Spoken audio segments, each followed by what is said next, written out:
Yay, I'm live. Hello, hello, hello. This is Stephanie Treasure. Thank you so much for joining me. We're here in the groups. I could just go on a first name basis, right? Because we all know each other. Thank you so much for joining me on this live stream. I hope you're having a good evening, good night, or good morning. I know some of you are joining me from near and far. I am doing this live stream here in beautiful, sunny, warm Jamaica. So it's 8 o'clock my time. And I am so happy to be here. So as mentioned, this live stream is going to be about staying focused based on where you are in your business, right? And let's see, I felt led to do this live stream because I see people that are at certain phases of their business focusing or concentrating or getting caught up in things that are not relevant to where they are. They're not really doing the activities that they should be doing based on where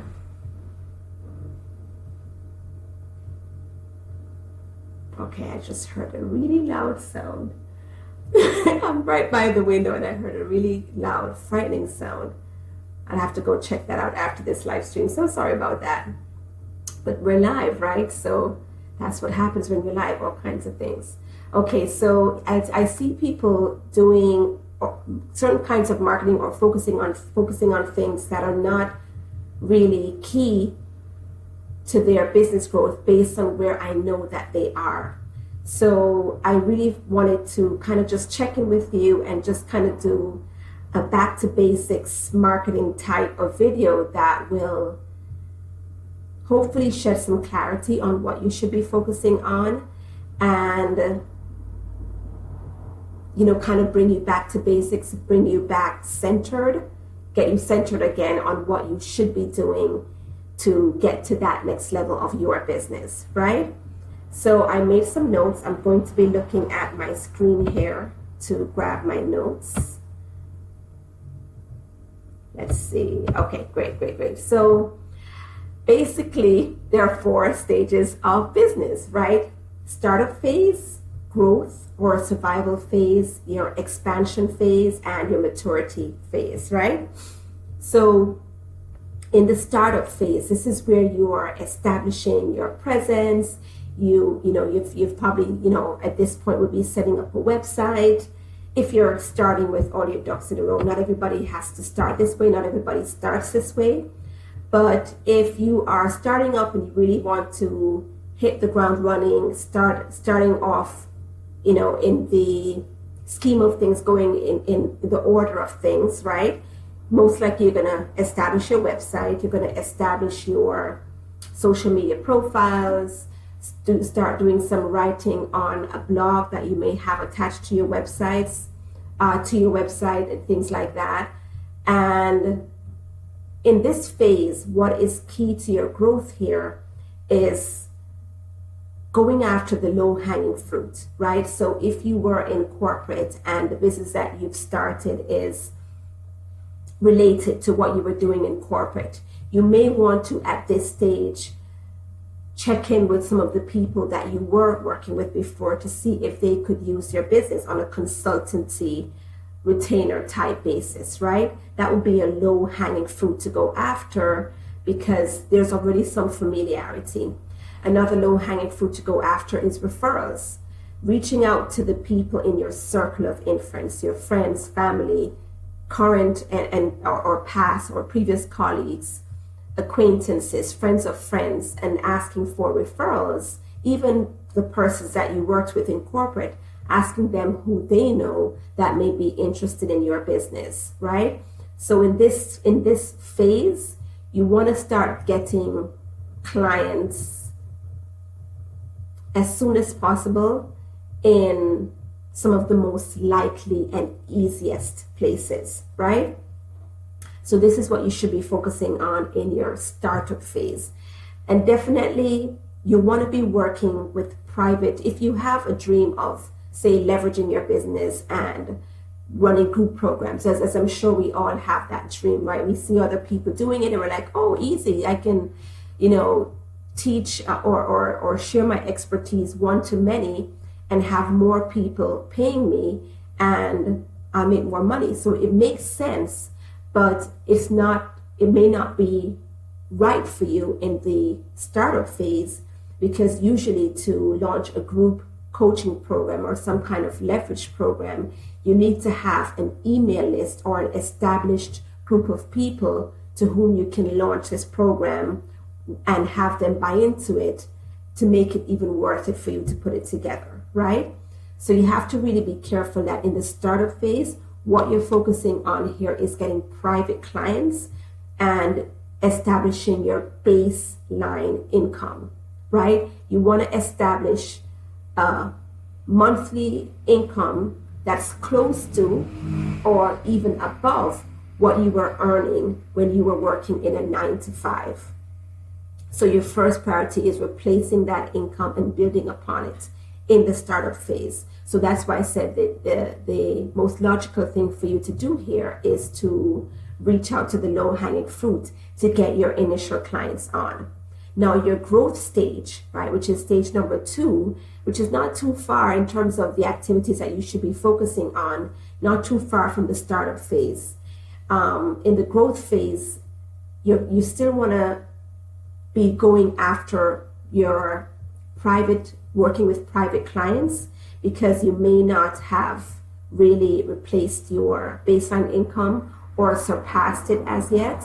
However, you may get to a point where you exhaust the low-hanging fruits, the referrals that you could have reached out for, or the previous colleagues or people in your circle of influence. So you're going to need to do some kind of outreach, kind of building your list and getting known by more people so that you can have more potential leads who can work with you as private clients. So you still want to work with private clients here, but that pool of private clients, you're going to have to expand the outreach or that pool so that you can get persons that are not exactly a direct referral of someone you know, right? Outreach is key. So you want to be focusing on building your email list. You want to be focusing on getting very visible and letting people know who you are and what you do, so that you get more people coming into your space, getting on your email list that you can market to and nurture. And eventually, if some of those persons are meant to be your clients, they'll sign up, even if they didn't know you initially as the people that knew you or knew someone who knew you in the startup phase. I hope I'm making that clear. Then the third stage is your expansion or rapid growth stage, right? Here now you have filled your private client practice and you're really focusing at this stage on leveraging. So here is where you may want to now start after you've built up replaced your base income, you have even surpassed it because your practice is filled right now with private clients. You want to start leveraging so that you can work with even more clients, but not exactly adding more hours that you work, but rather working in a leveraged way, which is what a group program offers, right? You're able to teach one-to-many, you're able to record some trainings and make them available, and just make some of your time available to that group through some kind of private forum like a Facebook group or email access or something along those lines, right? So you're focusing on leveraging here, you're focusing on outsourcing, putting systems in place in your business that kind of systematizing and outsourcing is along the same lines, where you're trying to reduce the amount of things that you had to do personally and have certain things happen on autopilot, right? So at this stage, you're spending more money on advertising, you're spending more money on building up a team and outsourcing more, right? And finally is the maturity stage. And here you want to structure your business so that you're not at the center of everything. So at this stage, you're learning to clone yourself somewhat. So the very top priority things that were reserved for only you, say in the stage before where you would outsource a lot of things and start building up a team, to help you with admin and bookkeeping and some of your marketing, and you would work directly with clients. At the maturity stage, you are putting systems in place where you're training coaches who can deliver the training and expertise that only you were able to do before, right? So this is at the top level of the game. And you're putting certain structures in place so that your clients come in and they follow a certain life cycle. They start off with their entry-level products and they go through the cycle so that you expand the time that clients work with you. They don't just buy one program, but they kind of go through the phases, because at this point now you would have developed other group coaching experiences or possibly do-it-yourself products, and taking your clients through that stage until they get to a level where they work with you exclusively or work with your team of coaches exclusively. So why did I want to spend some time taking you through all these stages, right? Why is all of this important? It helps you, knowing what stage you're in, to really focus your activities, right? So if you're focusing on getting private clients and something lands in your email box about affiliate marketing, or you see an ad about someone who's promoting an affiliate marketing program or a PR program or something, you're able to filter that, because you know that that's not the stage where you are right now, and that's not what your focus needs to be, because you're focusing on getting private clients through your immediate circle, because you need to get your baseline income up to that level to replace your income before. That way you can relax knowing that you're getting a certain amount of income each month as you start to grow and leverage your business more. So it's key to know what stage you're in so that you can stay laser focused and be able to say no to the things that are just not necessary for where you are right now. You're able to focus your activities in terms of, okay, based on the stage that you're in, where do you need to be doing your outreach, or what should be your focus? Am I focusing on list building yet, or right now am I just focusing on my low-hanging fruit? Once you know what you need to focus on, then you can align your activities and your energy in those right places and not water down your efforts, because some people are kind of all over the place,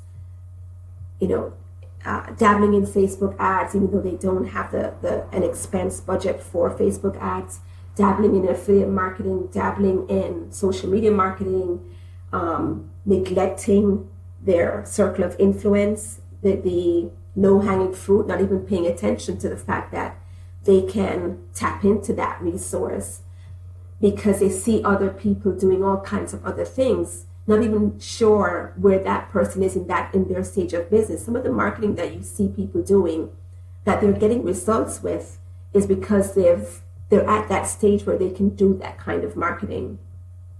You may not be at that phase as yet, so you can't just see them doing it and figure, okay, since they had success, I'm going to have success, right?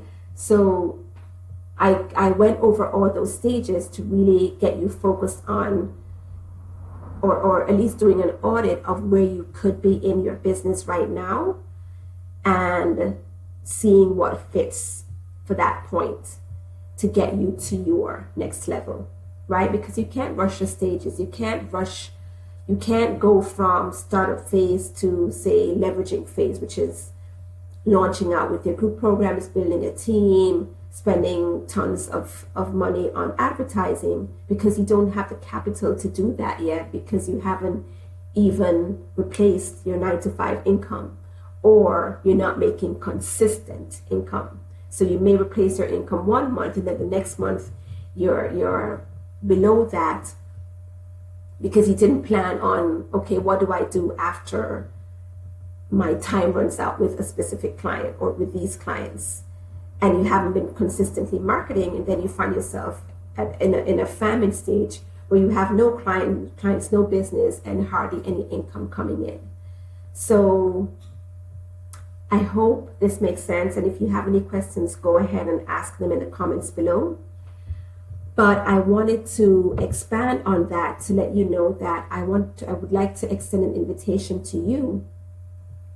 If you would like to know what your next steps should be based on where you are in your business, to really move the needle in your business, to gain that traction that you're looking for, or how you need to move from one phase to the next. So if you're in startup phase and you need to move to the growth phase, how exactly to do that, I would like to invite you to a 30-minute strategy session with me.